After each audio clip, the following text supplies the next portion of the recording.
Got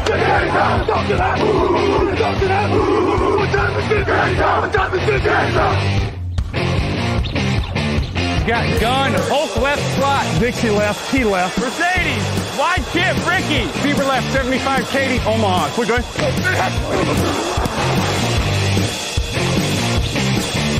Last play of the game. Who's gonna win it? Luck rolling out to the right. Dumps it up to Donnie Avery. Yeah! Goal line! Touchdown! Touchdown! Touchdown! Touchdown! Hello, bonjour et bienvenue à tous dans l'épisode numéro 364 du podcast Touchdown Actu, la saison 10 toujours en cours, le débrief de la semaine 3, c'est parti avec à mes côtés cette semaine Raphaël Masmejean, bonjour. Salut à tous. Raoul Villeroy est là, bonjour. Hello. Le podcast toujours à distance, Covid oblige évidemment, avec notre premier cas positif qui n'est pas chez les Titans mais qui est chez Raoul quand même. Ouais. Donc Raoul, tu es notre premier cas, ça va, tout va bien? Yes, tout va beaucoup mieux en tout cas. Tu es officiellement positif, c'est toi qui l'as refilé aux Titans? Ce n'est pas moi, malheureusement, j'étais un peu trop loin, mais non, je me suis contenté de le refiler à mes potes, c'était bien. Bon, en tout cas, c'est déjà, on te souhaite d'aller bien. Merci. Et deuxièmement, on rappelle pour ceux qui n'ont peut-être pas encore vu l'info sur le site que c'est le développement imminent juste avant notre enregistrement. Donc, on vous donne de la breaking news si vous n'êtes pas allé sur le site ces dernières heures. Les Titans ont 3 joueurs positifs au Covid et apparemment vont fermer leurs installations jusqu'à samedi. La NFL a indiqué aux Steelers de continuer à se préparer normalement pour le match. Donc, on ne sait pas encore totalement. Il y a moyen de déplacer un petit peu au niveau du calendrier. J'ai vu que les Steelers et les Ravens avaient leur semaine de repos au même moment. Donc, ils pourraient en fait jouer ce match-là sur leur semaine de repos et les Steelers affronteraient les Titans à la place des Ravens. Je ne sais plus, ça se joue sur les semaines 7 et 8 si je dis pas de bêtises. Okay. Mais il y a moyen de gérer ça en tout cas pour l'instant. Sauf si en affrontant les Vikings ce week-end, ils ont aussi contaminé des mecs des Vikings. Oui, bon, parlons pas de malheur. Hein. Pour l'instant, ils ont pas. Raphaël, il est déjà là. Pour l'instant, ils ont pas foutu le merdier partout. Donc, donc voilà, on croise les doigts. Voilà, on croise les doigts. En MLB, en baseball, il y a eu ça aussi rapidement. Il y a eu plein de cas partout. Tout le monde s'est dit c'est foutu et finalement la saison va aller au terme. Donc bon. De toute façon, en MLB, c'est jamais les mecs qui sont à 14 mètres les uns des autres. Déjà, et puis tu peux jouer 3 matchs par jour, donc c'est pas très compliqué. Voilà, en plus. Bon, la démonstration des Chiefs, la grinta des Bills, la classe des Packers, on débrief la semaine 3 avec évidemment aussi le bilan des Bears et plein d'autres choses. Au programme, nos top et nos flops en prime, l'émission débrief, c'est parti.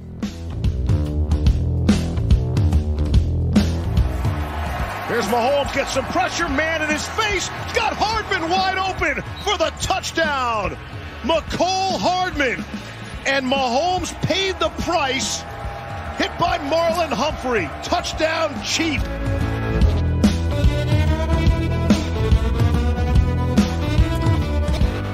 Ravens 20, Chiefs 34, c'était l'énorme affiche du Monday Night. Cette semaine, un très très beau match largement dominé par les Chiefs. Une démonstration de Patrick Mahomes qui a marché sur l'eau, 385 yards et 4 touchdowns à la passe. Aucune interception pour lui, un touchdown au sol en prime. C'est difficile de renouveler les mots pour parler de Patrick Mahomes, messieurs. Quel match, quel joueur, incroyable. Est-ce qu'on peut quand même commencer par se demander si les Chiefs ne sont pas la meilleure équipe en NFL actuellement, et même d'assez loin? Raoul, t'hésites? Si. Moi, justement, aujourd'hui, je vois pas d'autres équipes qui soient aussi fortes des deux côtés du ballon. Peut-être les Packers, on va en reparler tout à l'heure, mais en tout cas, en AFC, je pense qu'aujourd'hui, il n'y a pas de débat. La question pouvait se poser avec les Ravens. Bon, bah voilà, sur ce match-là, la réponse est assez évidente. Raphaël, numéro 1, les Chiefs? Ouais, c'est les numéros 1 actuellement. Je pense qu'effectivement, ils ont une des inquiétudes avant le début de saison, c'était la défense. Quel visage elle allait montrer. Là, sur un match face à l'attaque des Ravens, on a quand même été plutôt rassuré par ce visage défensif des Chiefs avec encore un très bon Chris Jones. Donc, on a envie de dire que l'attaque est toujours aussi terrible, et si la défense confirme les progrès qu'elle semble faire depuis le début de saison, ça devient très très complet du côté de Kansas City sans aucun doute. Est-ce que ce match quand même finit pas par en dire plus sur les Ravens que sur les Chiefs, même si évidemment c'est une énorme prestation face à une défense de Baltimore qui était très forte, mais Lamar Jackson l'a dit c'était le même match que contre Tennessee. Est-ce que ça veut dire du coup qu'il y a une recette pour battre Baltimore, puisque les Chiefs ont reproduit ce qu'a fait Tennessee? Le fait est que je te rejoins sur le fait que ça en dise plus sur les Ravens, dans la mesure où tu vois que leur attaque a l'air quand même très unilatérale. Là, il y a seulement 70 yards en tout à la passe, en 15 lancés pour Lamar Jackson, c'est très peu. Et quand tu as une attaque aussi explosive que celle des Chiefs en face, tu dois pouvoir, je sais pas, varier un peu les plaisirs et être capable de suivre. Là, ils n'ont pas du tout été capables de le faire, donc peut-être que déjà on commence à voir des limites de ce côté-là. Alors attention, hein, quand je dis il y a une recette pour battre les Ravens, je dis pas qu'elle est facile. Ah bah non. Attention, mon boulanger a une recette de millefeuille incroyable, ça veut pas dire que je saurais le faire.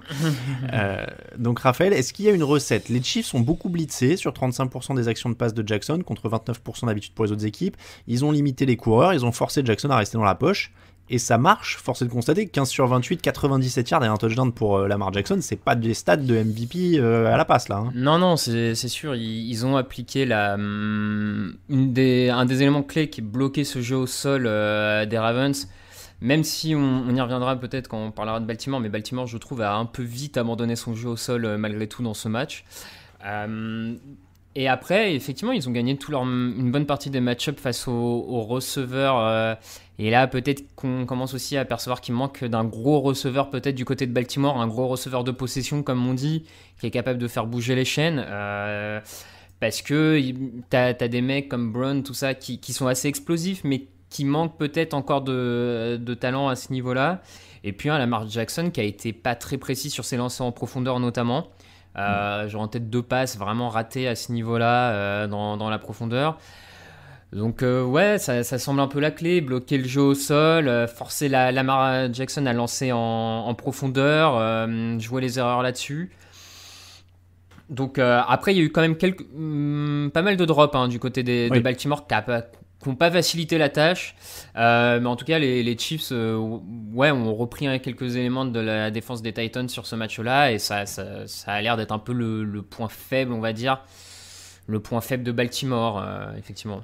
Alors, ceci étant dit, évidemment, Jackson est le symbole parce qu'il est MVP, mais derrière, tout est loin d'être sa faute. Il y a aussi la ligne quand même, il a pris 10 sacs en 3 matchs, ça fait plus de 3 sacs par match. L'an dernier, il en avait pris 23 en 15 matchs, donc ça faisait environ 1,5 par match. Ils ont quasiment doublé. Il y a le départ de Marshall Yanda notamment, ça se sent.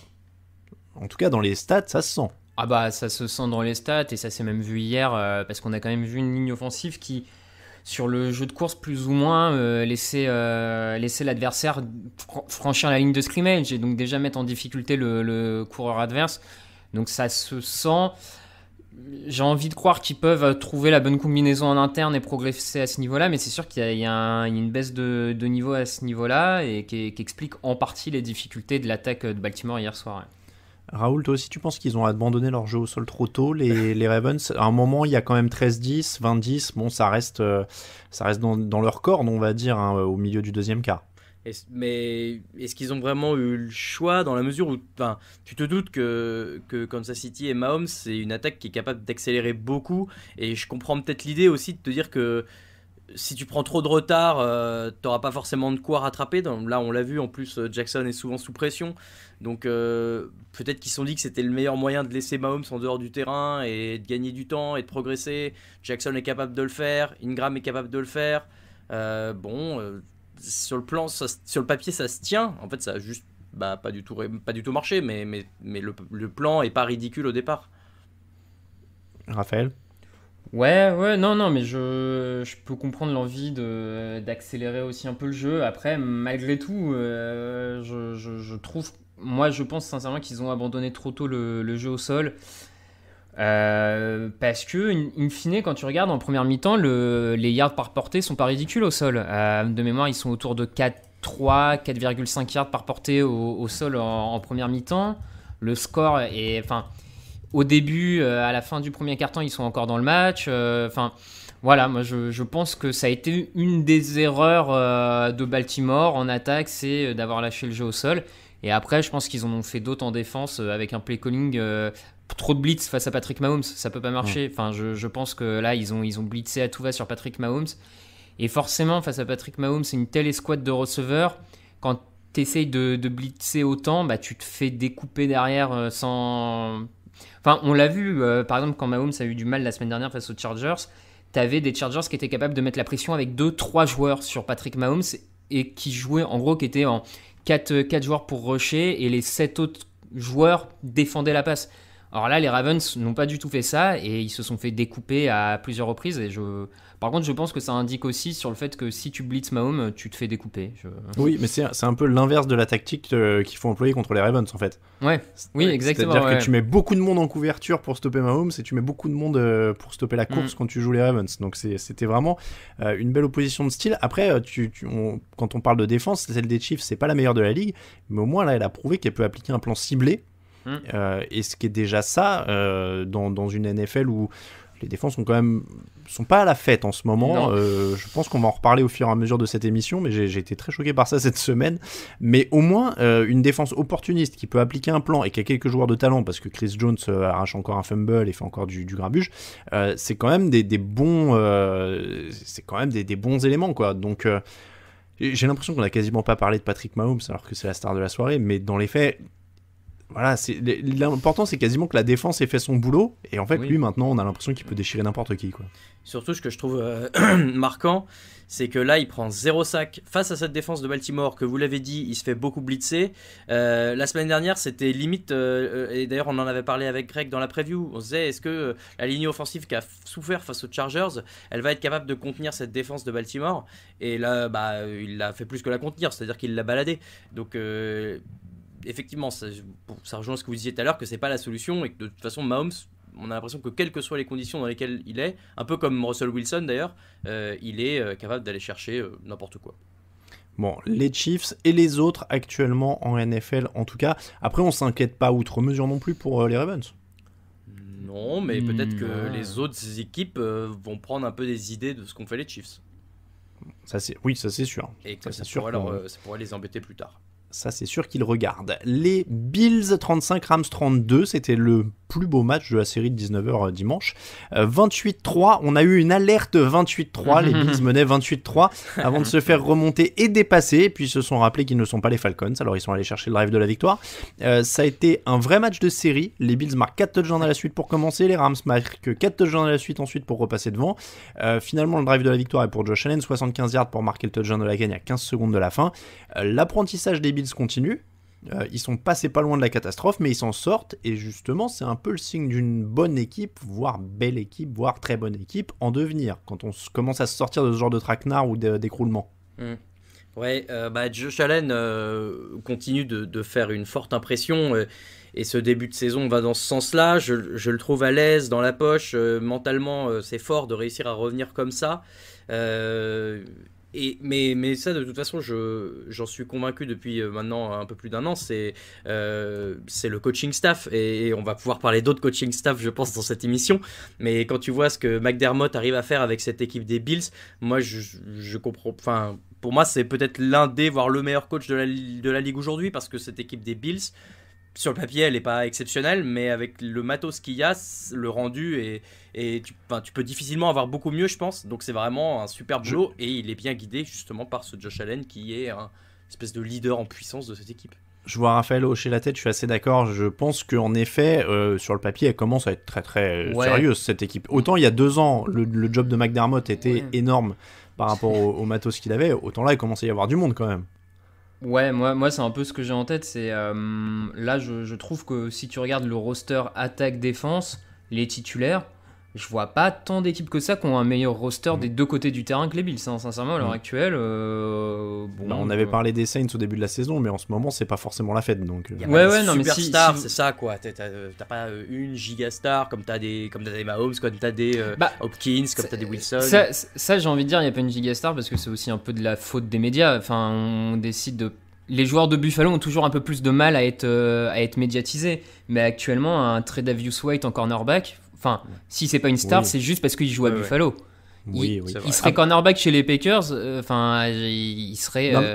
Après, je vois ce que veut dire Raoul au sens où, mais c'est pas forcément un mal. En attaque, il n'y a pas de superstar, mais t'as quand même beaucoup de matos, t'as beaucoup de profondeur. Toi qui aimes bien, c'est un peu le Bayern de Munich, tu vois, du truc. Il y a beaucoup de joueurs de qualité, un bon groupe, un bon coaching. Il n'y a pas un Ronaldo ou un machin, mais t'as Diggs, j'allais dire Thielen, ça c'était aux Vikings, mais t'as Diggs, t'as Brown, t'as comment il s'appelle le troisième receveur qui est Beasley. Cole Beasley, merci. Enfin voilà, il y a du matos, il y a Knox, il y a des bons coureurs maintenant. Singletary en sortie de backfield aussi, très bon. C'est ça. Donc ils se sont construits une ligne au fur et à mesure. C'est vraiment un groupe dense. Donc moi je suis plutôt d'accord avec Raphaël. Et après, Josh Allen, c'est quand même la cerise sur le gâteau. 10 touchdowns, une seule interception depuis le début de l'année. Ce drive de la victoire. Raoul l'a dit, il est convaincu. Raphaël, est-ce que tu commences à rentrer dans le camp des convaincus ? Il est clairement très très intéressant sur ce début de saison. Là, il sort un gros dernier drive, un bon match même de manière plutôt globale. Je commence à être convaincu parce que tu vois les progrès, ils sont tangibles. Visiblement des échos qu'on a quand même. Il a eu un vrai poids dans le vestiaire en plus à Buffalo. Enfin, il a écouté et suivi par ses partenaires, ce qui est quand même jamais anodin pour un quarterback. Et on sait que certains autres quarterbacks ont peut-être coulé plus jeune à d'autres moments, c'était aussi en partie à cause de ça. Après, je pense qu'il faut aussi féliciter la construction de l'équipe qui lui donne un beau paquet d'armes pour sa 3e année quand tu compares avec d'autres quarterbacks de la ligue en 3e année. Et puis, on n'en parle pas beaucoup, mais le coordinateur offensif, Brian Daboll, fait un super taf. Enfin, quand tu regardes sur ce dernier drive là, de la victoire, le jeu dessiné pour le tight end, où Josh Allen, il y a une play action, Josh Allen le trouve, le tight end est totalement tout seul. Voilà, il y a quand même du beau boulot qui est fait quand même du côté de Brian Daboll pour mettre en avant vraiment au maximum toutes les qualités de Josh Allen. Ça, plus la construction avec des belles cibles, un jeu au sol intéressant, de la ligne offensive. Enfin, mais après, on n'est pas, comme tu le dis, on n'est pas surpris parce que ça fait 2-3 ans qu'on trouve qu'à Buffalo, ça construit bien et que ça va dans le sens de la progression. Donc, il le confirme. Alors, par contre, tu as parlé de Tre'Davious White. Un mot sur cette défense. Ils encaissent 478 yards dans ce match. Ils sont à 380 yards encaissés par match depuis le début de la saison. Est-ce que c'est une déception ou bien est-ce que ça les rend encore plus terrifiants en se disant que c'est pas le niveau de cette défense, ils vont progresser ? Regarde, sincèrement, si tu refais le scénario des 3 matchs, ils sont à chaque fois très très devant au score. Et tu as un peu cette baisse de régime. Alors, qui à mon avis, du coup, la bonne nouvelle, c'est que c'est une baisse de régime comme ça et un saut de concentration, ça se corrige normalement, à part Dan Quinn qui n'arrive pas à le corriger. Un bon coach va le corriger. Donc, contre les Dolphins, ils menaient largement avant de se faire attraper. Là, quand même, ils mènent 28-3. La défense, elle est impériale. Et puis, tu as ce momentum qui change. Où, ok, la défense finit par craquer, mais je pense que pour eux, les stats sont un peu trompeuses parce que tu as une équipe qui, depuis le début de saison, domine largement ses adversaires pendant 3 quarts temps à peu près à chaque fois, avant de se faire remonter. Donc, Bon, les Rams ont aussi une belle attaque. C'est un match qui aurait pu basculer d'un côté comme de l'autre. Il y a une énorme erreur d'arbitrage qui donne une interception aux Rams. Il y a une énorme erreur d'arbitrage qui tue les Rams sur le dernier drive des Bills alors qu'ils semblaient les avoir défendus et avoir fait le taf. Ça reste quand même, Raoul, une équipe qui est très dure, qui va rester très dure à prendre toute l'année là. Oui. Tu es obligé de t'avouer vaincu. Je la voyais venir celle-là. Je suis obligé de reconnaître que ce qui était mon idée au départ, avant le début de la saison, que Jared Goff avait peut-être pas de quoi emmener cette équipe de quoi d'ailleurs lui-même et autour de lui. Pour moi, il y avait plein de petites choses qu'il n'y avait pas. Finalement, tout a l'air de bien s'emboîter et la mécanique a l'air de tourner. Très bonne surprise de Darrell Henderson au sol, qui peut peut-être être leur nouveau Todd Gurley. Voilà, je suis obligé de reconnaître que j'ai sous-estimé cette équipe des Rams, qu'elle va être difficile à jouer pour plein d'équipes, et que Jared Goff et Sean McVay font un duo à succès. Et Raphaël, toi, t'as dû te faire plaisir en voyant Aaron Donald faire un chantier fou avec 2 sacs, 3 quarterbacks hits. Ouais, il était monstrueux, surtout sur l'un des derniers drives qui permet, juste avant que les Rams repassent devant, où il écrase plusieurs fois Josh Allen pour vraiment casser la dynamique des Bills. Bah oui, non, mais c'est le Aaron Donald qu'on connaît depuis quelques saisons, j'ai envie de dire. C'est un des rares défenseurs parce que le match tourne aussi grâce à lui, quoi. Oui. Ça bascule pas que parce que l'attaque des Rams se met en œuvre, c'est parce que Donald met aussi la seconde, donc ça reste impressionnant. C'est pour les Rams, c'est une défaite dommage vu le scénario du match. Après une telle remontée, perdre comme ça, c'est forcément dommage. Mais je trouve par rapport à certaines inquiétudes qu'ils avaient peut-être avant la pré-saison, ils ont de quoi bosser sereinement sur pas mal de points forts. Et quand tu regardes les autres adversaires en NFC, en dehors des Packers et des Seahawks qui semblent plus forts à l'heure actuelle en NFC, j'en vois pas beaucoup d'autres qui semblent plus forts en NFC à l'heure actuelle. Ah oui, non, ils vont être dans la course, clairement. D'accord, que c'est limite une bonne défaite. Il n'y a pas de bonne défaite en NFL, mais c'est une défaite qui, en tout cas, donne des certitudes. C'est pas une galère, quoi. On reste en NFC avec Saints-Packers, 37-30 pour les Packers. Une troisième affiche en forme d'excuse, parce qu'on a quand même quasiment passé les Packers à la trappe la semaine dernière. On a oublié. On a fait le résumé du match, mais en toute fin. Les Packers qui avaient terminé les playoffs en queue de poisson, mais on peut pas leur reprocher d'avoir faibli sur la reprise. Ils avaient déjà gagné facilement la semaine dernière. Là, c'est une victoire convaincante contre les Saints. Aaron Rodgers a dit après le match qu'il se sent de plus en plus à l'aise dans cette attaque, que le Matt LaFleur avait pris le rythme aussi. Ça se voit. On a quand même une belle attaque et là pour le coup équilibrée, quoi. Il y a du sol, il y a un Aaron Rodgers qui est plus à l'aise que jamais. Davante Adams n'était pas là. On est dans un match où les deux receveurs numéro 1 n'étaient pas là. Et pour le coup, du côté de Green Bay, ça s'est moins vu parce qu'il y a un Allen Lazard à 6 réceptions, 146 yards et un touchdown. Donc finalement, ils sont allés chercher personne pour aider Rodgers pendant l'été. Peut-être qu'ils avaient tout sous la main. Le coach, le quarterback, les cibles supplémentaires. Et ça donne une équipe ultra dangereuse. Ouais, finalement, c'est rigolo de voir comment Aaron Rodgers fonctionne beaucoup, je pense, un peu à la motivation, tu vois. La saison dernière, il avait l'air de bouder un peu, tout le monde se disait c'est peut-être la chute de niveau, machin et tout. Et là, depuis le début de la saison, il fait des stats historiques, il a un jeu au sol qui l'accompagne bien, il a des receveurs en veux-tu, en voilà, son coach qui se met à faire les plays pour qu'il puisse briller. Et peut-être que finalement, cette draft de Jordan Love l'a piqué là où il fallait pas que ça le pique, et lui retrouve un niveau digne de ses meilleures années. C'est pas la classe de claquer un choix du premier tour juste pour motiver ton quarterback, Raphaël. C'est cool quand tu peux te le permettre. Toutes les franchises peuvent pas se le permettre. J'espère que ça leur coûtera pas trop cher en fin de saison, et on reviendra parce qu'il y a peut-être un secteur qui m'inquiète pour la suite, mais on y reviendra. Mais en tout cas, comme tu dis, l'attaque est vraiment hyper convaincante en ce début de saison, à l'image d'Aaron Rodgers. Mais je trouve que vraiment au niveau des cibles, ils ont l'air d'avoir trouvé la solution en interne. Je pense au nouveau tight end qu'on commence un peu à voir, Tonyan et Sternberger qui enchaînent de plus en plus de réceptions, Lazard qui est en train de s'affirmer effectivement comme un receveur numéro 2, parce que Davante Adams reste clairement le numéro 1 dans cette équipe, et il y a zéro doute là-dessus.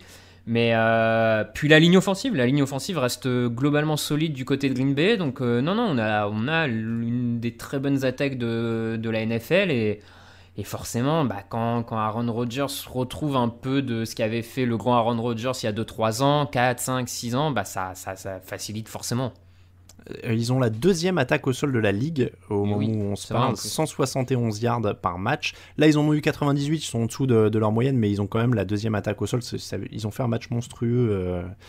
C'était la semaine dernière qu'ils ont marché sur Détroit. Enfin, en tout cas, s'ils sont à 71 de moyenne. T'as raison, on n'en parle même pas d'Aaron Jones, mais qui s'est aussi confirmé comme un des meilleurs coureurs de la ligue, clairement. Non, clairement, on a un Rodgers qui est de plus... Je trouve que l'interview, en fait, était significative quand il parlait d'être plus à l'aise et que tout le monde était plus à l'aise. Clairement, il fallait peut-être cette première année de rodage et il commence à se comprendre, et en tout cas, ils ont une attaque qui est terrifiante. De l'autre côté, il y a eu un solo d'Alvin Kamara avec 13 réceptions, 139 yards et 2 touchdowns, 58 yards au sol en plus. Il fait un énorme match, mais c'est aussi quand même le témoin de l'absence de Michael Thomas et... de l'absence de bras de Drew Brees pour lancer en profondeur, parce que là j'ai quand même une petite un peu de biscuit pour Raphaël qui s'inquiète de la puissance du bras de Drew Brees depuis quelques temps. Il n'a pas tenté une seule passe qui a fait plus de 20 yards dans les airs dans ce match. Il n'en avait tenté qu'une seule sur la semaine d'avant et que 2 sur le premier match, donc il a tenté 3 passes de plus de 20 yards dans 3 matchs pour l'instant.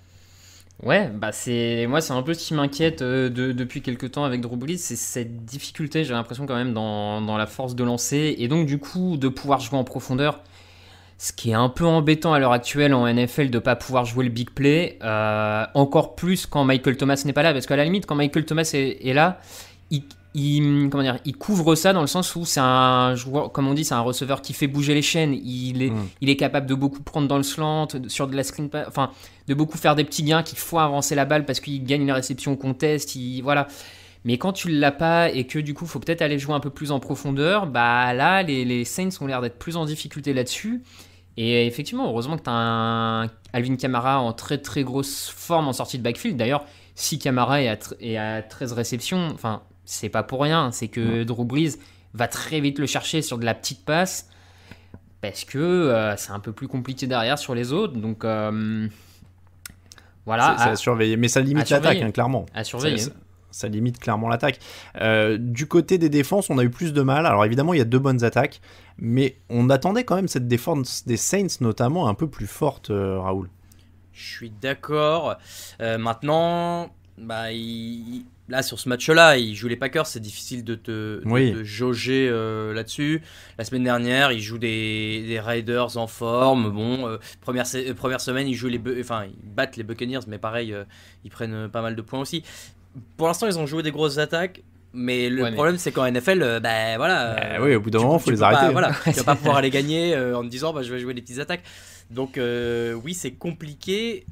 Je me rends pas bien compte dans quelle mesure est-ce que c'est ça qui peut les tirer vers le bas, parce que t'as quand même s'il est moins fort, t'as quand même Drew Brees et t'as quand même Alvin Kamara et t'as quand même plein de playmakers en attaque, donc au pire tu peux suivre un rythme offensif élevé, mais ça reposerait, et je pense qu'on est en début de saison donc on s'en rend pas encore trop compte, mais ça reposerait un peu tout l'effectif aussi d'avoir une défense un peu plus solide, et peut-être que ça va finir par leur coûter à partir de la mi-saison. Entre le bras de Brees et cette défense, il y a quand même quelques voyants qui s'allument, moi je trouve, dans le cockpit pour New Orleans. Surtout que alors ils débutent pas souvent très très bien. C'est pas une équipe qui débute très fort. Mais voilà, c'est avec l'âge de Brees et l'expérience de cette défense, je sais pas. C'est un truc à surveiller, mais je trouve que c'est plus inquiétant que prévu en tout cas. Après, j'ai l'impression que toutes les défenses sont en galère. On peut quand même en parler maintenant. Parce que celle des Packers aussi, je sais que Raphaël a apprécié énormément la technique de plaquage de Jair Alexander durant la technique dite du je me jette sur le mec et je pogote sur Alvin Kamara, mais toutes les équipes ont l'air de galérer en défense, et j'ai l'impression que pour le coup le manque de préparation a clairement plus désavantagé les défenses que les attaques. Bah écoute, ça a l'air en tout cas sur ce début de saison après 3 semaines, on a comme tu dis des défenses en grande difficulté, même dans des défenses où il n'y a pas beaucoup d'ajouts, de renforts avec des coordinateurs défensifs qui sont installés.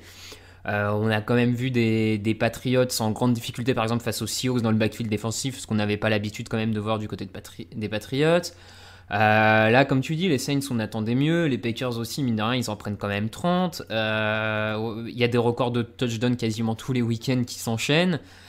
Alors, il y a beaucoup moins de pénalités sifflées aussi, ce qui change le... Ouais, mais en général, les pénalités ont contre les Saints. Tendance à aller vers l'attaque en plus. Donc, tu vois, c'est même... Mais en tout cas, pour vous donner la stat, il y a 7 défenses après 3 semaines qui encaissent plus de 400 yards par match. Sur la saison régulière l'an dernier, il n'y en avait que 2. Voilà. Donc, sur 16 matchs, donc ça peut... Non, ça peut revenir, mais tu vois, la tendance, en tout cas sur les 3 premiers matchs, elle est vraiment costaud. Je peux même regarder au niveau de... qui prend plus de 350 mais même yards, au niveau des points, j'ai l'impression qu'il y a beaucoup de points marqués. Oui. Et bah écoute, on peut regarder qui en prend plus de 20, tu vois, moi je trouve 20. 1, 2, 3, 4, 5, 6, 7, 8, 9, 10, 11, 12, 13, 14, 15, 16, 17, 18, 19, 20, 21 équipes prennent plus de 20 points en 2019. Et en 2020... Compte combien on prenne moins, ce sera plus rapide. Et bah 1, 2, 3, 4, il n'y a que 5 équipes qui prennent moins de 20 points actuellement. Contre 11 l'an dernier. Du coup, ouais. Ouais, c'est...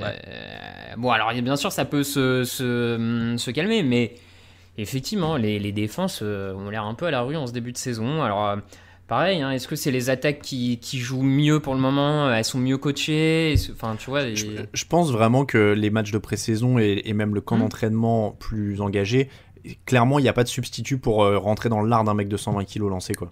C'est vrai.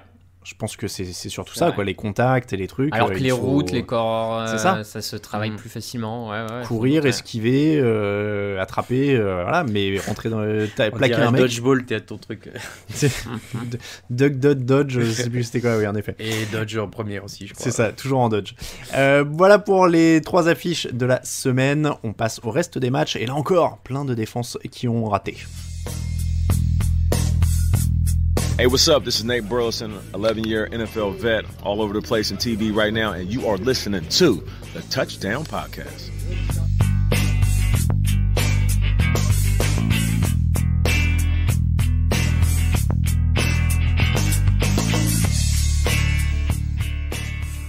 Quelle voix mélodieuse, ce Nate Burleson. Aïe, quel frère.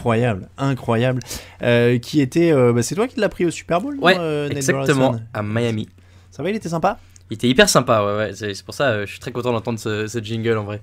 Bon, il a joué pour les Seahawks, si je ne dis pas de bêtises, au cours de sa carrière. Je crois les Lions aussi. Moi, j'ai plutôt les Lions, à Seattle. Ouais. Bon, voilà, en tout cas, c'était pour essayer de faire un Jean-Michel transition, puisque nous passons aux Seahawks, 38, Cowboys 31, 14 touchdowns en 3 matchs pour Russell Wilson, record NFL battu, puisque c'était Patrick Mahomes qui le détenait avec 13 touchdowns en 2018 sur les 3 premiers matchs. Raphaël, je t'ai lu sur Twitter dire « Il n'est plus en feu, c'est juste son niveau normal ». Bah, là, en tout cas, depuis 3 semaines, effectivement, c'est forcé de constater que c'est son niveau à l'heure actuelle. Parce qu'en plus, il fait un 3e quart-temps pas de très bonne qualité. Et malgré tout, il s'en sort de cette manière-là.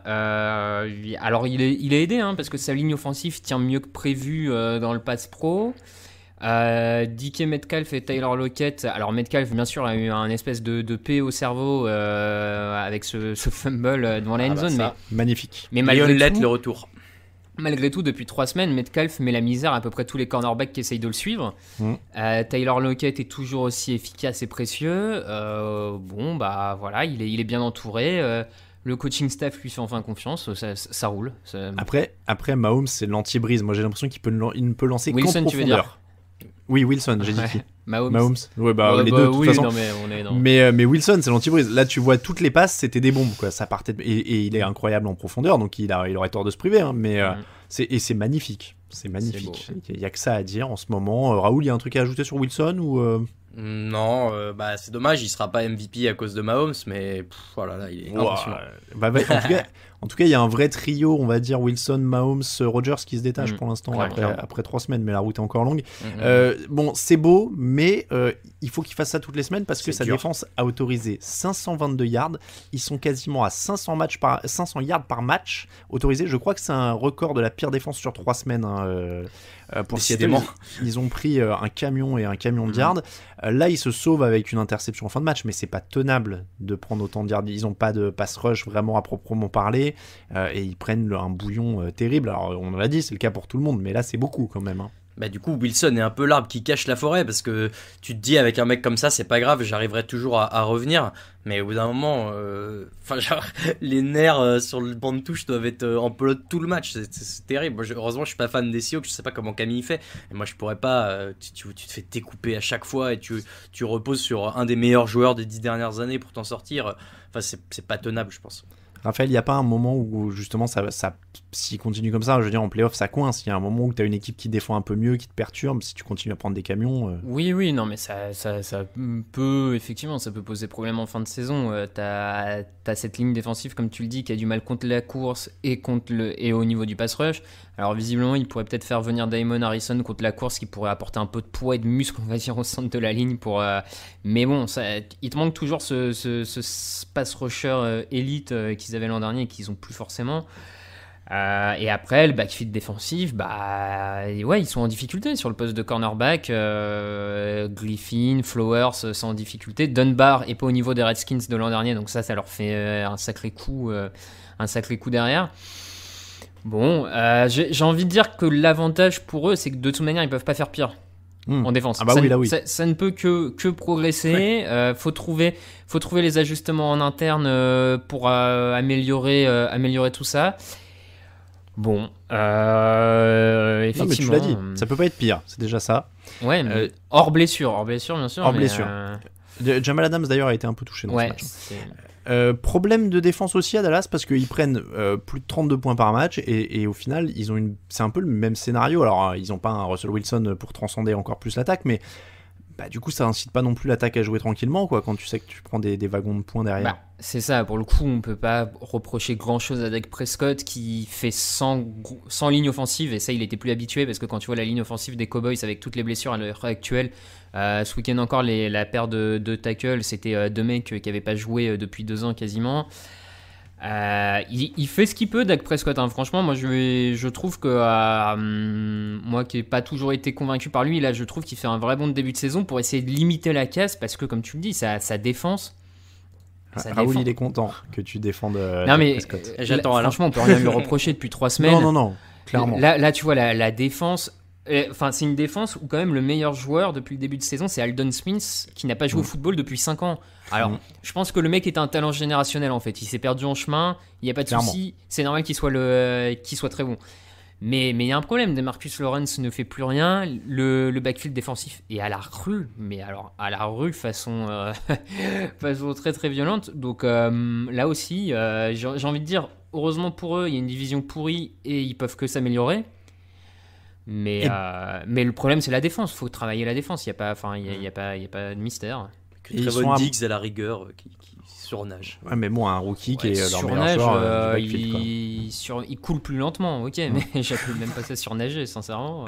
Bon, ils ont un différentiel de -4 sur des ballons perdus aussi, ça aide pas. Il y a que les Vikings et les Eagles qui sont les seuls à faire pire. Tu l'as dit, il y a de l'espoir parce qu'ils jouent dans la NFC Est. Et justement, transition, Eagles 23, Bengals 23. Oui, vous n'avez pas rêvé. Ils ont le même score parce que les Eagles ne se sont rapprochés que d'un demi-match de la tête de la division grâce à un superbe match nul. Alors, les blessures, c'est bien beau, mais ça commence à devenir une excuse un peu facile. Doug Peterson n'a même pas essayé de gagner en fin de prolongation. Donc, on est sur 4ème et 12, 20 secondes à jouer. Qu'est-ce que vous faites ? Vous puntez, vous tentez un field goal de 64 yards ou vous tentez la 4ème et 12 ? Mais 64 yards, ils l'ont déjà fait, je comprends pas pourquoi ils l'ont pas tenté. Alors, 64 yards, en fait, c'est le record NFL. Ils avaient fait 63. Ouais, pardon. Moi, clairement, j'aurais tenté la 4 et 12. Hein. Je veux dire, ça me paraît pas incroyable dans le jeu de passe de réussir à gagner 12 yards avec des Akers, des Goddard au poste de tight end. Voilà, 20 secondes, c'est largement suffisant pour faire une passe. Se rapprocher un petit peu. C'est ça, je pense que l'élément le plus important, c'est que c'est pas la dernière action. T'as le temps mort. T'as le temps d'avancer en espérant 12 yards et de te mettre à portée du field goal de la gagne. Je sais plus s'ils ont un temps mort, honnêtement. Parce que du coup, la passe, oui, si elle est réceptionnée au milieu de terrain, t'as l'air fou. Ouais, franchement, 20 secondes, l'action, elle doit manger 7-8 secondes, le temps de courir pour spiker le ballon, c'est jouable. Il n'y a aucune raison que la passe soit réceptionnée au milieu de terrain. Non, mais je veux dire, le coordinateur offensif appelle des courses, enfin des réceptions vers l'extérieur, et tu réceptionnes... Enfin, il y a un moment... Sauf chez les Chargers. Mais bon. Ouais, ça, c'est encore un autre. Ouais. En tout cas, ça donne un match nul. Il y a un bon drive de Philadelphie pour aller se remettre dedans en fin de match et éviter la catastrophe. Carson Wentz est à 29 sur 47, 225 yards, un touchdown, 2 interceptions. Est-ce qu'on commence à douter de lui, de Doug Peterson, des deux, de l'un ou l'autre, qui vous voulez ? Tu vois, je doutais pas de Peterson avant le match et on en parlait dans l'émission de la semaine dernière sur les coachs en danger. On avait écarté un peu Peterson en disant oui, mais bon, il y a plein de blessures, blabla. Et c'est vrai que depuis, je me suis fait reprendre par nos fans internes des Eagles qui m'ont dit mais vous êtes trop gentil avec Peterson, il est nul, il y a rien qui va. Bon, évidemment, ils sont toujours très mesurés, mais je comprends qu'il y a effectivement un truc qui commence à peut-être plus trop marcher et Peterson, est-ce qu'il est responsable ? Je ne sais pas. Le fait est que là, ça a l'air de bloquer quelque part. Donc peut-être qu'il y a de la remise en question à faire. Je ne dis pas qu'il faut le virer, mais il y a un truc qui va devoir un peu changer quand même. Si je me rappelle bien, Victor, donc, qui est notre fan des Eagles résident, nous a dit que c'était Frank Reich, le cerveau offensif, et je ne sais plus qui donnait l'allant. Il a dit un truc comme ça. Bref, Raphaël, Peterson, ça commence à s'user un peu ? Oui, après c'est pas le seul, hein. Il y a beaucoup de choses qui commencent à s'user, j'ai envie de dire, du côté de Philadelphie. Il y a quand même une gestion d'effectifs qui sur le côté du salary cap est toujours bien géré parce qu'ils arrivent toujours à signer des mecs sans avoir trop d'argent, ça c'est bien joué. Mais on a vu, il y a quand même depuis plusieurs années l'incapacité à trouver des receveurs pour aider Carson Wentz, l'incapacité à trouver des cornerbacks, même si là ils ont essayé de faire venir Darius Slay, bon la greffe prend pas, mais et d'ailleurs je me demande même s'il n'était pas blessé sur ce match. Jim Schwartz, le coordinateur défensif, arrive plus à faire grand-chose. C'était ça dont parlait Victor. Et Doug Peterson, effectivement, depuis le départ de Frank Reich, l'attaque de Philadelphie n'emballe personne. Et puis ils vivent un peu dans le passé quand même, c'est-à-dire qu'il y a des cadres qui vieillissent. Ouais, moi, quand on me dit que DeSean Jackson est une option viable à la réception, il y a 5 ans, mais c'est pas un plan. De toute façon, c'est à l'image de leur ligne défensive et ligne offensive. Hein. C'est des vétérans qui essayent de tenir la baraque autant qu'ils peuvent parce qu'il n'y a pas de remplacement. Et puis, tu l'as dit, Carson Wentz, ça commence... Enfin, pour le moment, il est dans le top 5 plus mauvais quarterback de la ligue à l'heure actuelle. Enfin, sur le jeu, sur ce qui est fait, c'est vraiment pas bon. Donc, c'est pas facile. C'est pas facile quand le problème vient potentiellement du coach. Qui est son remplaçant d'ailleurs à Vance? Alors, on a un tout petit... son remplaçant, c'est pas Nate Sudfeld? Ouais, ça vaut pas le coup. En tout cas, en face, il y avait tout l'extrême inverse. Joe Burrow à 31 sur 44, 312 yards, 2 touchdowns. Lui, c'est vraiment le contraire, c'est-à-dire qu'il se bat, il régale, il n'y a pas grand-chose autour. Mais alors, c'est dommage, il a mérité cette première victoire, franchement. Franchement, il a mérité. Vas-y, Raphaël. Oui, non, mais il l'a mérité déjà presque la semaine dernière et presque la semaine d'avant aussi. Hein. Ils sont vraiment pas loin, donc c'est quand même ultra positif avec un quarterback rookie de réussir à serrer les matchs contre les équipes moins fortes de la ligue, parce qu'on ne s'attend pas à ce qu'ils aient un match serré face au Cador, mais en tout cas face à des équipes en difficulté. Les matchs sont serrés. En attaque, ça commence à bien se développer aussi avec son coaching staff. Bon, il y a encore beaucoup de trous sur beaucoup d'escouades et de lignes dans cette équipe, mais au moins, tu as l'impression qu'ils vont dans le bon sens avec ce jeune quarterback, et c'est déjà beaucoup. Il prend 8 sacs quand même sur le match. Oui. Ça... Oui, il y a rien, il y a très peu autour. En même temps, quand tu vois qu'ils prolongent leur tacle droit, John Hart, que même les Giants, malgré leur ligne offensive, ne voulaient plus. Enfin, tu vois, c'est quand même... Il y a du taf. Ils ont un quarterback, mais il va falloir le protéger à un moment ou à un autre. Tu voulais ajouter quelque chose ? Non. Bon. Falcons 26, Bears 30. Cette fois, les Falcons menaient 26-10 dans le dernier quart avant de s'écrouler. Mais ne vous inquiétez pas pour Dan Quinn, il a toujours un job au moment où on se parle. Je pense qu'il a des photos d'Arthur Blank en train de tirer sur John Kennedy. Je pense qu'à ce niveau-là, on est là. Je pense qu'il sait que c'est Arthur Blank qui a vraiment tué Kennedy ou un truc comme ça. Première équipe de l'histoire à perdre 2 fois dans une saison en menant de 15 points ou plus. Inutile de vous dire que c'est aussi la première fois que ça arrive 2 fois de suite. La défense a autorisé 437 yards à une attaque menée à la fois par Mitchell Trubisky et Nick Foles. Donc il n'y a plus vraiment de mots pour décrire ce qui se passe à Atlanta. C'est un peu comme Mahomes, mais à l'envers. C'est le Mahomes de l'enfer, tu sais. Il n'y a plus rien à dire. Le Mahomes de l'ombre. Il n'y a plus rien à dire. On sait qu'il y a une attaque avec des potentiels. On sait qu'il y a une défense qui n'est pas menée par un coach défensif. Et voilà. Non, mais je sais pas ce que je peux dire sur ce match des Falcons. Ah, des Falcons, pas grand-chose. Bon, des Falcons, pas grand-chose. Alors, soyons efficaces et passons aux Bears. Nick Foles est désormais le titulaire. Est-ce que ça dit quelque chose, cette victoire, sur le niveau des Bears ? Parce qu'ils sont à 3-0. Non. Pour moi, c'est un trompe-l'œil. Oui, ça veut peut-être dire quelque chose, mais ça veut pas dire que c'est une bonne équipe en tout cas. Ah, on est d'accord. Raphaël, le bilan des Bears ? Oui, mais comme ça arrive souvent en NFL, qu'en début de saison, t'es des bilans un peu flatteurs, plus que... Écoute, ils ont au moins le mérite de se battre et d'avoir une défense correcte, ce que au moins 10 équipes dans la ligue n'ont même pas. Donc, exactement. Alors, non, mais c'est juste que je voulais pas être le seul à me faire traiter de haters. Non, ouais. C'est une équipe qui a des qualités défensives qui sont indéniables. Il y a de la qualité. Après, ils perdent Tariq Cohen, qui est un peu leur deuxième vitesse au sol.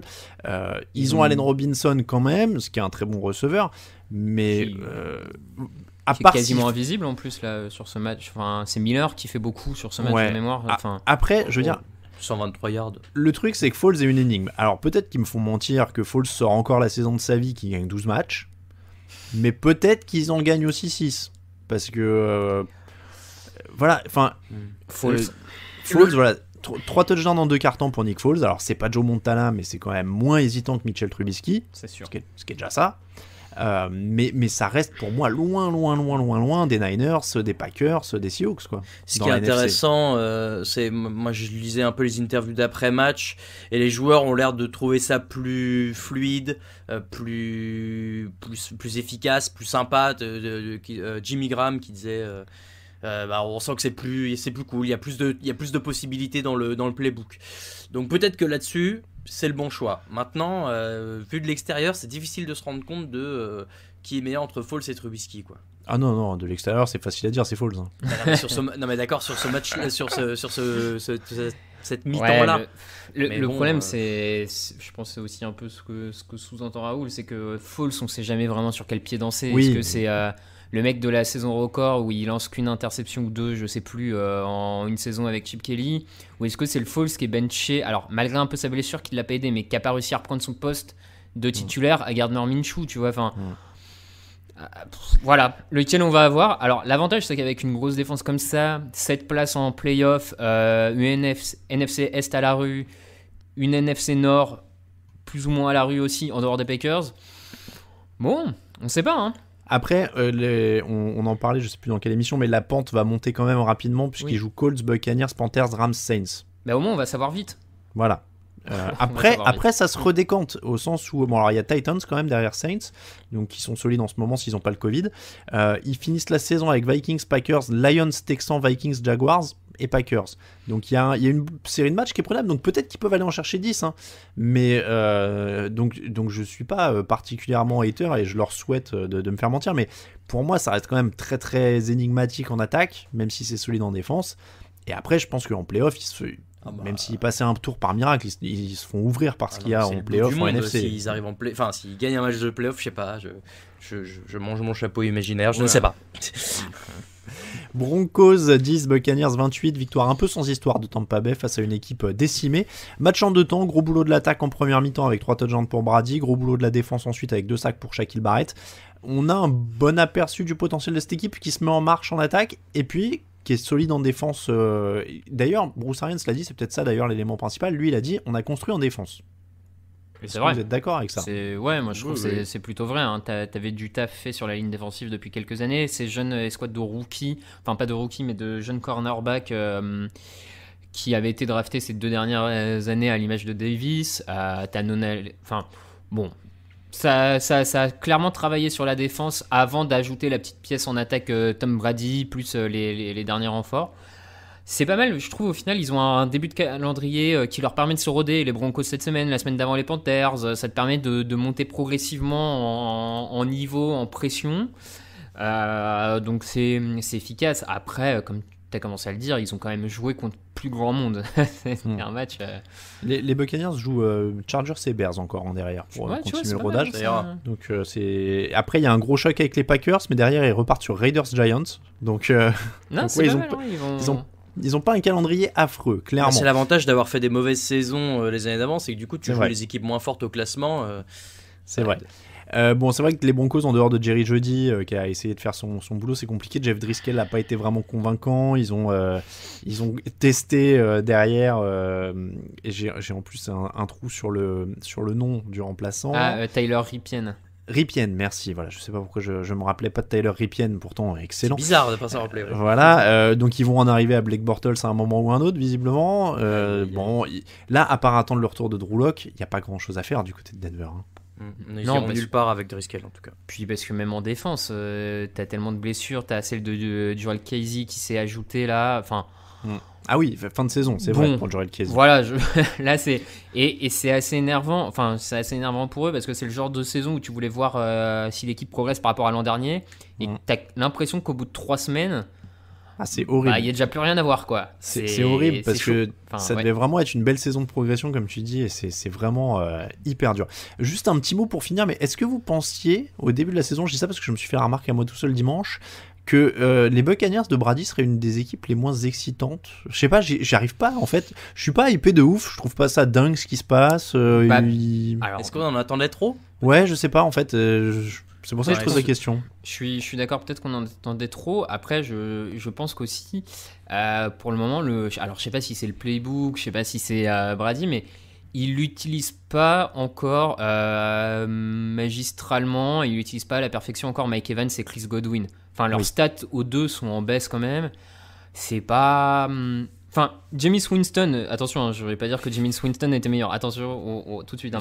mais Winston bombardait tellement que Tampa était assez fun à voir parce que ça allait dans tous les sens. Là, c'est plus propre. Donc ce que tu perds en côté fun, tu le gagnes en efficacité. Ouais. Faut voir la fin de la...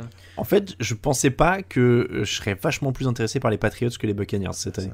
Mais je pense que les fans les Buccaneers, ils sont très contents parce que j'ai vu la stat, ils n'ont pas gagné 2 matchs à plus de 14 points d'affilée depuis novembre 2010. Donc ça fait 10 ans si tu veux. Je pense que les fans des Buccaneers, ils sont contents d'avoir une attaque qui est efficace et qui roule. Oui.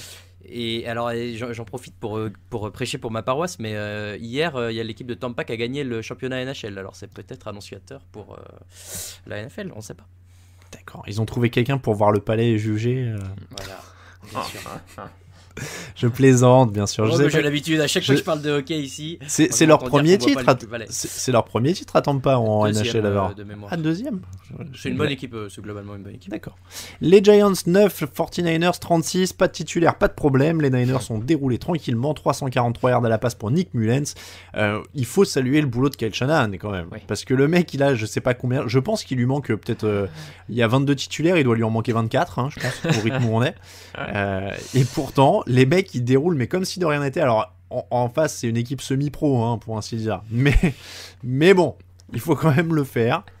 Non, mais c'est incroyable ce qu'il fait. Ah, mais comme tu dis, là, faut vraiment rendre à Kyle Shanahan beaucoup de mérite. On parle souvent de joueurs de système, de machin. Clairement, le système, c'est Kyle Shanahan.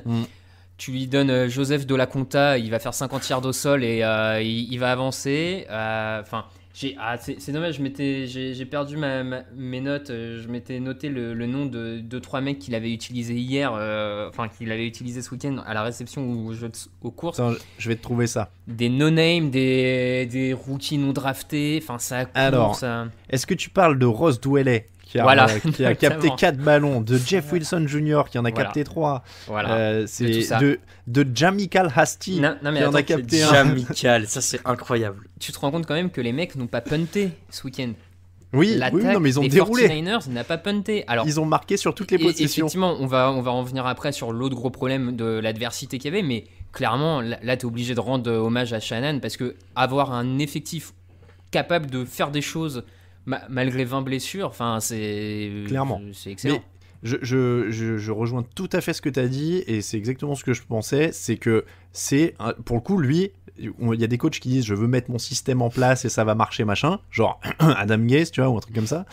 Là, lui, c'est vraiment ça, quoi. C'est incroyable. Tu l'as dit, il peut prendre n'importe qui. Si ça se joue sur les cas de Covid et qu'on continue à jouer une fois que tout le monde est infecté. Il est champion, hein, parce que lui, il va prendre n'importe qui. À la fin, il fera rentrer Robert Salah en défense, des trucs comme ça. Ça sera pas le pire. Hein. Et ça va être incroyable. Raoul impressionné aussi, je suppose. Oui, très impressionné. Raph disait, je crois, la semaine dernière, c'est bien la blessure de Saquon Barkley, ça permet d'ouvrir le playbook des Giants. Honnêtement, il aurait mieux valu le laisser fermer, le playbook. Hein, parce que... Ouais, bah là, ils se sont fait ouvrir tout court. Il n'y a pas que le playbook qui a été ouvert. Je viens de vérifier, tu sais que les Giants, ils puntent qu'une seule fois dans ce match. Hein. Quand même. Beaucoup plus. Bah, faut dire qu'ils perdent beaucoup de ballons, donc ça évite les punts. Ils font des field goals et ils font un turnover on downs sur le début de la deuxième période et derrière fumble et seulement un punt en fin de match. Donc il n'y a pas eu de punt avant le quatrième quart-temps. Incroyable, quel match. Donc match fun pour Daniel Jones notamment qui a encore perdu 2 ballons. Ça fait 6 ballons perdus en 3 matchs cette année, 20 fumbles en 16 matchs. Est-ce qu'on n'est pas sur une petite maladie de Parkinson là quand même au niveau des mains? Thurman le retour. Aïe.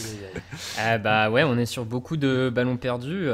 C'est problématique parce que Eli Manning lançait des interceptions mais il faisait pas tant de fumble que ça. Là le mec, c'est un peu compliqué avec Daniel Jones. Alors après, je lui jette pas totalement la pierre parce que il y a rien autour. Il y a encore une ligne offensive catastrophique. Il y a une escouade aérienne qui enchaîne les busts et les mauvais choix. La défense, bon. Voilà. Non mais c'est assez déprimant clairement. Ils ont été limités à 231 yards, ils n'ont pas marqué un seul touchdown et ils n'ont eu le ballon que 8 minutes en première mi-temps. Mais contre l'équipe C des 49ers, enfin, ils sont clairement en course pour le premier choix de la draft. Hein. Non mais enfin ouais, là c'est pareil, hein, tu dis Dan Quinn mais il y a encore des gens qui ont du boulot à New York, moi je trouve ça assez incroyable. Enfin, tu vises déjà le coach, il est là depuis 3 matchs? Non, pas tellement le coach mais le GM, tu vois, ouais, il y a un moment... Surtout que le mec, bon, il serait dans une ligue, tu vois, genre ce serait la Ligue 1 où il a un budget 1000 fois inférieur au leader, mais là il a le même que tout le monde, donc a priori tu peux être jugé là-dessus. Hein. C'est ça. Cardinals 23, Lions 26, fin de série, après 11 défaites, les Lions ont enfin gagné. Je crois, j'ai vu une interview de Matt Patricia qui disait je vais pas m'enflammer, bah tu m'étonnes, t'en as quand même perdu 11 avant quoi, donc leur défense a arraché 3 ballons quand même, un bon drive de Matt Stafford à la fin pour aller chercher le field goal de la gagne, un bon Peterson, un bon Kenny Golladay pour son retour. C'est le meilleur scénario pour Détroit, c'est le scénario où tout se passe bien. La question c'est de savoir s'ils peuvent reproduire ça. On était sur le plafond max de Détroit. Hein. Oui, j'ai l'impression que le match se joue quand même pas mal à l'expérience, un peu aussi de Matt Stafford versus Kyler Murray. Kyler Murray il fait encore des erreurs de jeunesse et Stafford il en fait plus. Donc, et il disait après le match un drive de la victoire, il en a connu. Ça fait 12 ans je crois qu'il est dans la ligue. Il connaît le truc, il connaît le bail. Il connaît le drill, pour reprendre le terme, et du coup, ça, quand il est dans cette situation-là, il est forcément favorisé par rapport à une attaque encore en rodage, hein, c'est pas honteux de le dire pour les Cardinals. Kyler Murray, ça a été 23 sur 35, 270 yards, 2 touchdowns, mais 3 interceptions. C'est pas inquiétant, mais c'est quand même signe que tout n'est pas parfait pour cette attaque, Raphaël, loin de là. Hein. Non, tout n'est pas parfait. C'est tant mieux de se rendre compte maintenant. Enfin, on le savait de toute manière que malgré la hype un peu qu'entourait cette équipe, on est sur un quarterback qui a à peine 18 matchs dans la ligue en tant que titulaire, un coach qui a fini sa première année l'an dernier. Enfin, bien sûr que tout n'est pas parfait. Malgré 3 interceptions de Kyler Murray, ils perdent que de 3 points. Ce qui en miroir dit aussi que les Lions, il n'y a vraiment pas de quoi s'enflammer non plus à ce niveau-là. Il faut progresser. J'ai envie de dire que vu le scénario du match, être pas loin de l'emporter malgré tout ça, c'est quand même l'idée que du côté des Cardinals, il y a de quoi faire, quoi. Les Steelers 28, Texans 21, première fois depuis 10 ans que les Steelers commencent par 3 victoires. Je pensais pas que ça faisait si longtemps qu'ils commençaient par 3-0. La défense a vraiment haussé son niveau de jeu au fil du match pour calmer Deshaun Watson qui avait bien commencé. C'est une des rares défenses qui va chercher des matchs en ce moment, j'ai l'impression. Raphaël. Vas-y Raoul, je faisais au hochement de tête, c'est la visio. Moi j'allais limite dire que sur ce match-là, j'ai l'impression que c'est quasiment l'attaque qui s'est un peu sorti les mains du cambouis et qui a donné un coup d'accélérateur pour reprendre les devants. Et je me demande si c'est pas eux qui cette année vont peut-être avec le retour de Big Ben et cette capacité à avoir des receveurs toujours performants et là un jeu au sol qui marche bien. Je me demande si justement on n'est pas en train de sous-estimer un peu aussi cette attaque des Steelers, à toujours dire oui c'est la défense qui les porte, c'est vrai, mais je crois que l'attaque a un vrai coup à jouer. Raphaël? Oui, je pense que l'attaque d'ici la fin de saison va être aussi un des moteurs des Steelers, à l'image d'un Big Ben qui est toujours un peu en diesel, et d'ailleurs cette stat de 3-0 à mon avis le montre aussi, d'un Big Ben qui est souvent en diesel en début de saison. Moi je me fais pas de soucis sur le fait que l'attaque va monter en régime. Après je trouve que là sur ce match là c'est encore la défense pour moi qui va chercher, parce que bloquer Deshaun Watson comme ils l'ont fait en deuxième mi-temps, c'est pas toutes les défenses de la ligue qui en sont capables, surtout quand on voit ce qui se passe partout dans la ligue actuellement en termes de défense. Ils ont encore 4-5 joueurs qui blitz dans tous les sens. On a un TJ Watt qui, j'ai vu passer la stat aujourd'hui, qui gagne, alors attendez, si je vous dis pas de bêtises, qui sur 29% de ses snaps gagne son duel, ce qui est le record à l'heure actuelle en NFL. Bon, voilà, Mike Hilton fait l'interception qui change le match. Attention outsider. Ouais, ils ont un front 7 qui est énorme, il y a 5 sacs sur Watson. Là en plus, il y a 169 yards au sol, 37 minutes de possession. Ils sont dans les conditions idéales pour que Big Ben se chauffe, donc clairement. Et après, on l'a dit, c'est très dur pour Deshaun Watson qui se démène, mais toujours avec des moyens limités autour de lui. Donc voilà, David Johnson à 23 yards, on t'a fait venir ce mec-là pour DeAndre Hopkins. Au secours. Non mais voilà, ils se démènent. Après, ils ont eu un calendrier de l'enfer pour commencer, donc on pourra les jauger un peu mieux dans les. C'est à peine mieux en vrai, ça arrive, mais ça reste des équipes chiantes, casse-pieds. Je suis d'accord, ouais, mais bon, ils étaient dans les prétendants, hein. Ils ont joué les playoffs. Donc, Vikings 30, Titans 31, encore une défense qui galère. Les Titans sont autorisés plus de 450 yards pour la deuxième semaine de suite. Heureusement pour eux, celle des Vikings était pas bien meilleure, et Steven Gostkowski, la star de ce match, a marqué son 6e field goal du jour pour donner l'avantage décisif à Tennessee à 1 minute 44 de la fin. C'était dur, mais ces Titans sont quand même vraiment solides cette année. Ils gagnent tous les matchs de très peu, mais ils sont solides, ils font le taf. Alors ils sont solides sauf face au Covid, où là il y a eu une petite relâchement de la défense, mais en tout cas ils sont solides. Et s'ils meurent pas tous infectés par la terrible maladie, et ils devraient quand même être des vrais prétendants en AFC. C'est limite dommage pour les Vikings, parce que tu te dis t'as l'air de retrouver un peu un allant offensif qui manquait sur les derniers matchs. Bah non, tu tombes sur une meilleure équipe de Tennessee. Après si tu essayes de jouer force contre force et de vouloir imposer ton jeu au sol, bah ça marchera pas. En face t'as Derrick Henry, à chaque match moi il m'impressionne à chaque match, je sais pas, à chaque fois tu te dis non mais là il va se faire bloquer. Non, il finit encore un touchdown où il saute en l'air, il défonce un gars. Enfin, c'est vraiment une locomotive, ce mec qui est beaucoup trop fort.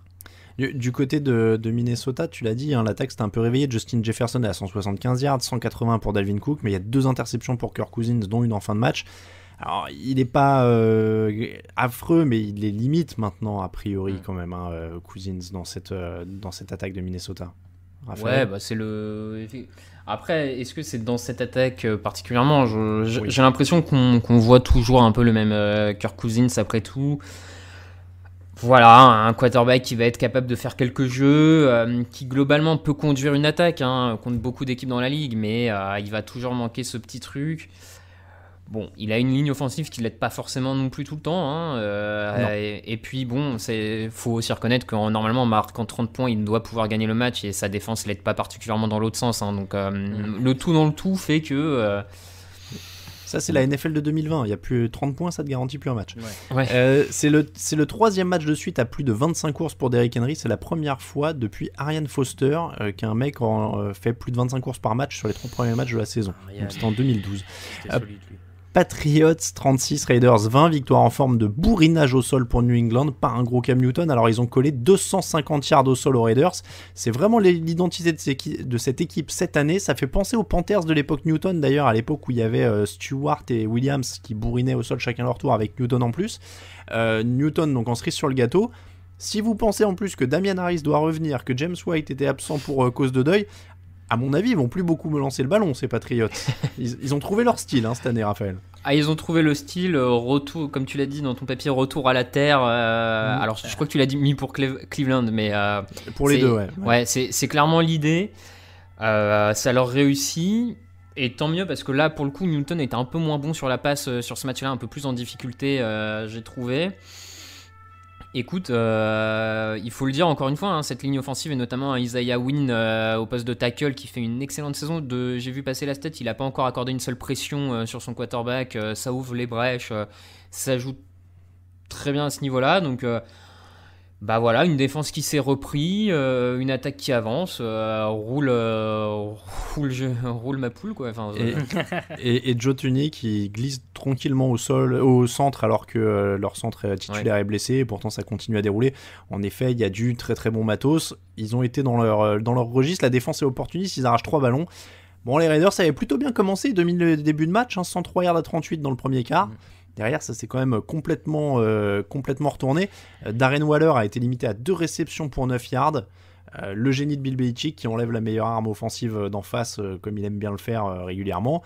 Bon, Raoul, pour ces Raiders, c'est un peu juste. C'est une équipe qui peut avoir des arguments, mais qui, voilà, face à une défense aussi solide que celle des Patriots. Là, pour le coup, Derek Carr continue de manquer d'audace, et tu peux pas manquer d'audace contre une défense aussi solide.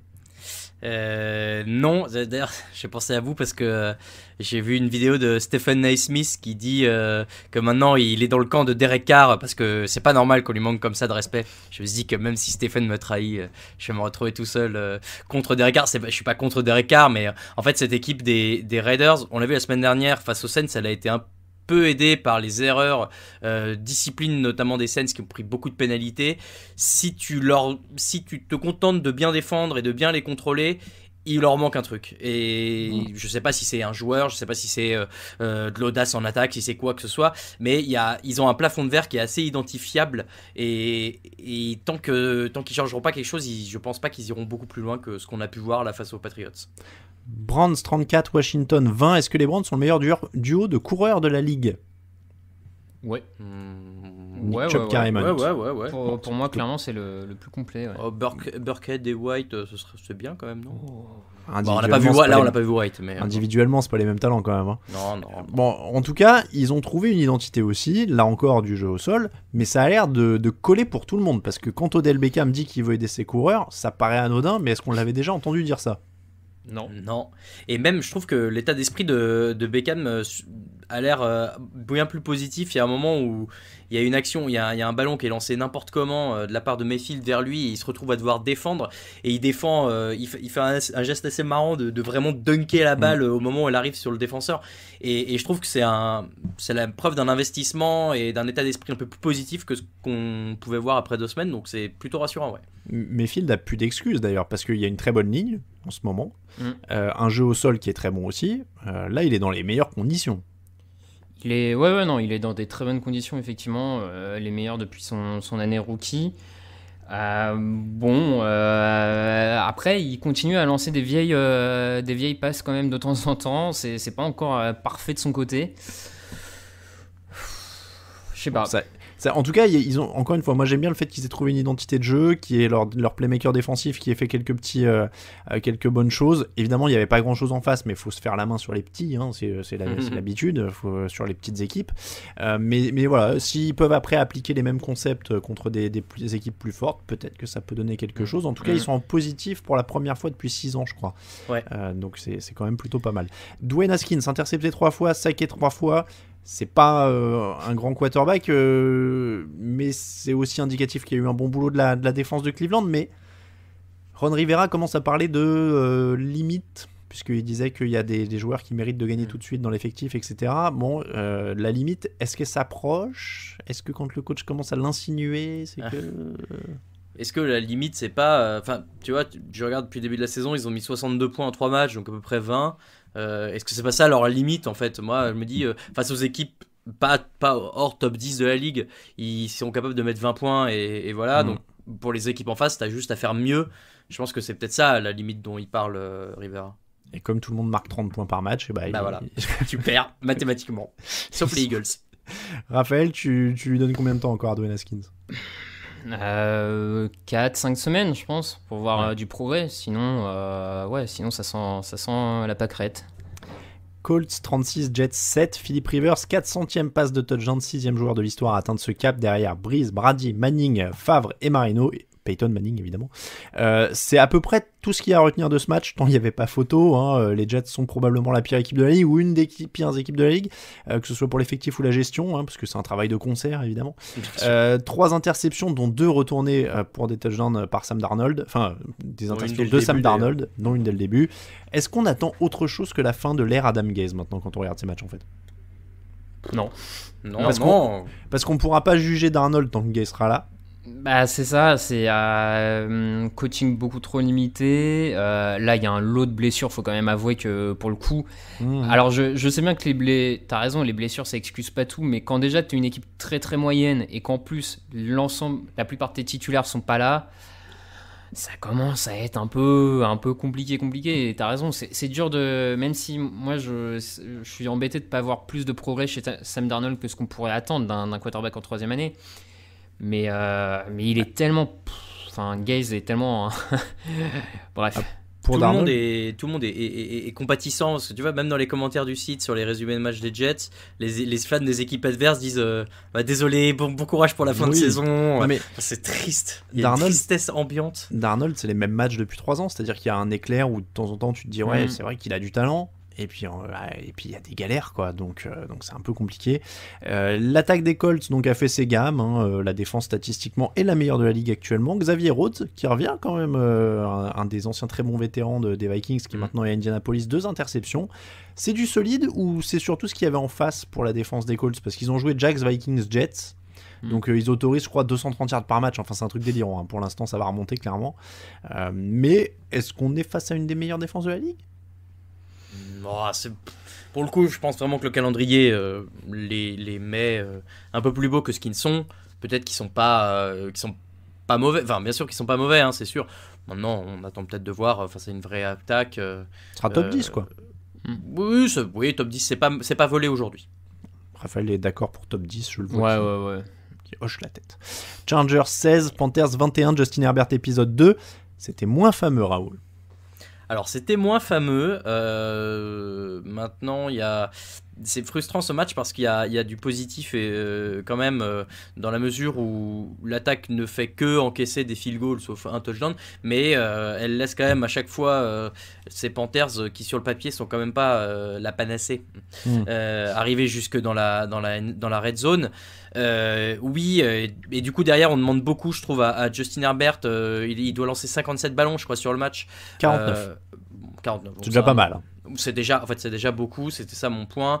Et je pense que là où le jeu au sol avait beaucoup aidé la semaine dernière face aux Chiefs, il a été un tout petit peu moins performant cette semaine. Voilà, maintenant, sur le papier, moi je reste convaincu qu'il faut mettre Herbert titulaire. Je veux pas voir Tyrod Taylor. Je suis sûr que Herbert ne peut que s'améliorer et je vois pas quel intérêt de mettre. Enfin, pour moi, Taylor n'aurait rien apporté sur ce match-là de plus, quoi. Donc on doit continuer à essayer de progresser. Il est dans des bonnes conditions pour apprendre en plus quand même. Il y a Keenan Allen autour, il y a du matos. Raphaël, je sais que tu avais apprécié la première sortie de Justin Herbert. Tu restes dans la team Herbert derrière. Oui, non, complètement. On voit quand même que sur plusieurs séries, il a quelque chose. Alors oui, il y a ses erreurs de rookie, interception, fumble. C'est pas très très propre. Hein. On n'est même pas étonné. Mais non, moi je reste derrière lui, clairement, vu ce qu'il a montré. Il n'y a rien de honteux pour un rookie, il n'y a rien de catastrophique. Après. Alors. Les Panthers gagnent avec seulement, je suis traumatisé, je vais les faire 2 fois maintenant. Les Panthers gagnent avec seulement 302 yards au compteur contre 436 aux Chargers. Ouais. C'est surtout parce que Carolina perd pas de ballon alors que les Chargers en perdent 4. Tu l'as dit, Raphaël, il y a une interception qui fait très mal avant la mi-temps notamment. Ça reste quand même une équipe très jeune de Carolina. Il y a 5 field goals, c'est encore poussif dans la red zone. Voilà, il y a encore de gros progrès à faire en défense aussi parce qu'ils prennent donc 436 yards, on l'a dit. S'il n'y a pas toutes les pertes de balles, ce match-là en théorie il n'est pas vraiment pour eux. Hein. Ouais, et puis non mais en plus tout à l'heure j'ai un peu spoilé ce que j'en pense, mais ce play calling à la fin de match des Chargers qui sont censés être en 2 minutes offense et qui sont censés aller un peu vite, quoi, et on fait viser 4 passes de 5 yards au milieu du terrain, le chrono s'égrène, il n'y a rien à comprendre, quoi. Bon. Ce match-là était largement à la portée de Los Angeles et il est perdu assez bêtement. En tout cas, Matt Rhule a sa première victoire, ça fait toujours du bien. On termine avec le Jaguars-Dolphins, 31-13 pour les Dolphins. Gros match de Ryan Fitzpatrick, c'était le jeudi soir, 18 sur 20, 160 yards, 2 touchdowns, même un touchdown au sol pour lui, il était dans un de ses bons jours. Je vous laisse en parler parce que moi j'en ai parlé pendant le fauteuil. C'était un bon jour de Ryan Fitzpatrick. Face aux Jaguars. Voilà. Toujours en début de saison, il fait toujours un match incroyable en début de saison face aux Jaguars. Donc là, c'était cette semaine. Bravo à lui.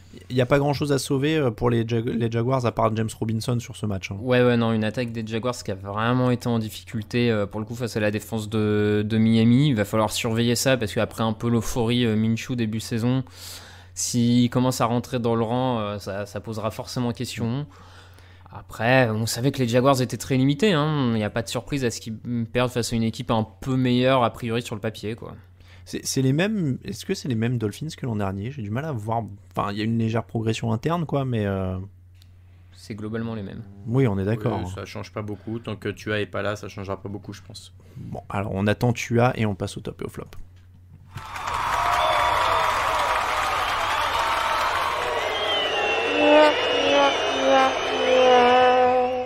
Les tops et les flops de la semaine. Raoul, allez, à toi de jouer. On vient d'en parler.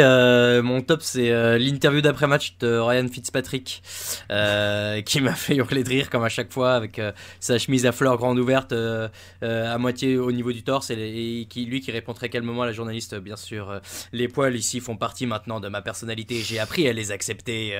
D'ailleurs, à toutes les femmes devant la télé, je dis que je suis déjà pris, et à ma femme, je dis qu'il est l'heure de coucher les enfants. Pour moi, c'est incroyable. Ce mec est un troll ultime, tellement vraiment content d'être là et c'est trop cool, c'est rafraîchissant. Il en faut. Raphaël, ton top?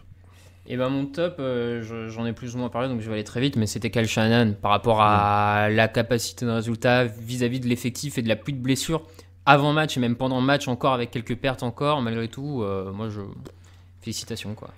En effet, on l'a dit et c'est amplement mérité. De mon côté, je vais vous demander qui est selon vous le meilleur saqueur de la NFL après 3 semaines? Bonne question.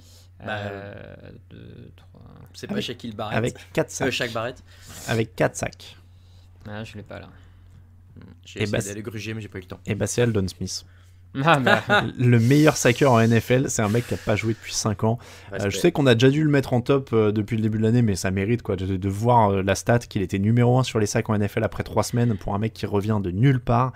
Et tant mieux, il a eu un parcours difficile, il a eu plein de problèmes, tant mieux pour lui s'il va mieux. Donc je trouve que c'est une super histoire. Je pense qu'on en lira des choses sur lui si tout se passe bien jusqu'à la fin de la saison. Il va y avoir des portraits ESPN et tout ça qui vont défiler. Raoul, ton flop? Mon flop, qu'est-ce que j'ai mis? Oui, l'overtime et l'égalité, bien sûr. Merci. Pour vous rappeler, quand même, messieurs, des 4 sports majeurs américains, le football américain est le seul qui peut se terminer en égalité. Dans tous les autres, c'est impossible. Ça va toujours en prolongation. Il y a toujours un moyen d'avoir une victoire à la fin. Il y a soit des tirs au but, soit des prolongations infinies, ce que vous voulez. Mais au foot américain, ça n'existe pas. Donc voilà, je ne sais pas pourquoi on ne décide pas de faire soit des coups de pied, soit des attaques éclairs, chacun son tour. Mais faites quelque chose, quoi. Système NCAA. Enlever ces égalités, c'est horrible. La prolongation, très bien, mais les égalités, zut, pour rester poli. Merci Raoul. Je l'avais aussi. Mais pourquoi on prend pas le système NCAA? Je veux dire, c'est... Je ne sais pas. S'il y a bien des trucs que les proprios NFL doivent rêver de prendre à la NCAA, normalement, c'est les joueurs pas payés et ça. Après, pour notre... tranquillité on va dire, est-ce que les Eagles et les Jets seront vraiment dans la course au playoff à la fin? Il faudra calculer des petits comptes d'apothicaire. Les Eagles dans leur division, c'est possible. J'ai dit les Jets, excusez-moi, c'est les Bengals. Ouais.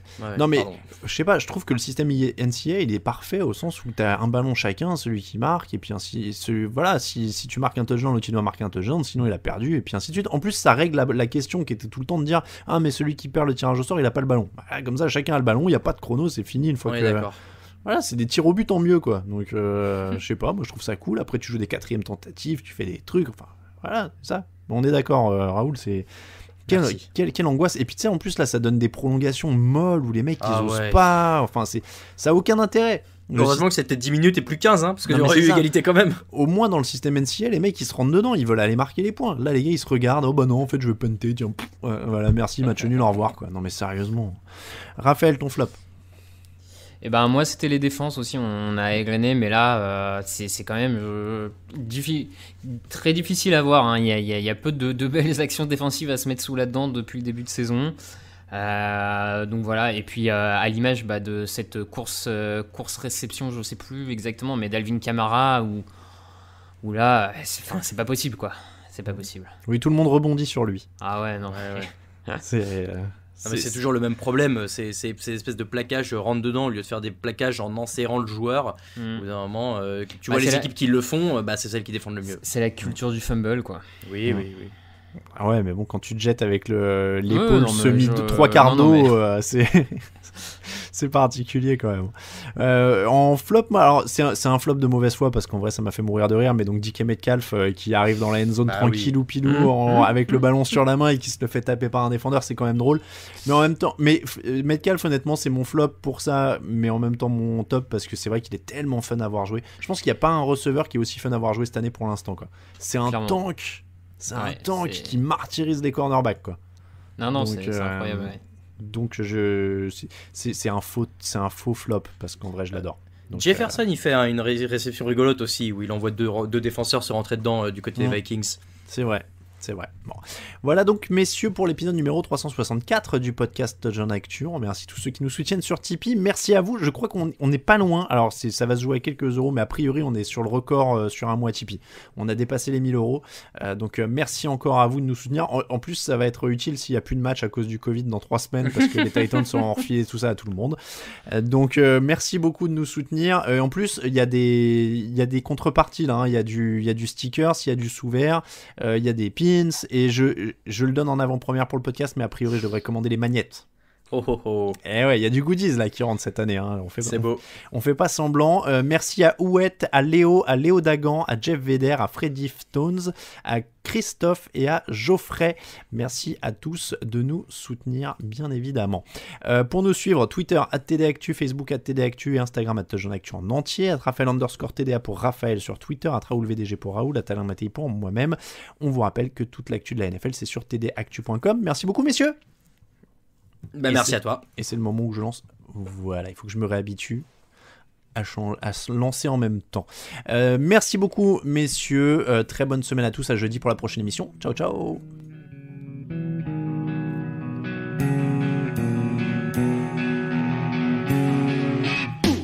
meilleures analyses, fromage et jeux de mots. Tout sur le foutu est en TDActu. Le mardi, le jeudi, tel gâteau risotto. Les meilleures recettes en TDActu. Fumble pour JJ Watt, Bismuth pour Marshall Lynch. Rocklash Global Beckham, Tom Brady quarterback. Calé sur le fauteuil, option Madame Irma. À la fin on compte les points et on finit en requin.